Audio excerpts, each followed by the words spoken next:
ঢাকা বিশ্ববিদ্যালয়ের ফজলুল হক মুসলিম হলে তোফাজ্জল হোসেন মানিককে পিটিয়ে হত্যার ঘটনায় গ্রেপ্তার হওয়া ৬ শিক্ষার্থীকে রাতভর জিজ্ঞাসাবাদের পর দুপুরে আদালতে তোলে শাহবাগ থানা পুলিশ।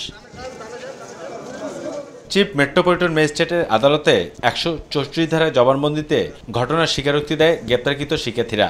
পরে আদালত তাদের জেল হাজতে পাঠানোর নির্দেশ দেয় বলে জানান রাষ্ট্রপক্ষের আইনজীবী। এই নারকীয় হত্যাকাণ্ডের সাথে এই যে ৬ জন ছাত্র ঢাকা বিশ্ববিদ্যালয়ের ছাত্র তারা জড়িত এবং তারা সেটা আজকে আদালতে স্বীকারোক্তি দিয়েছে।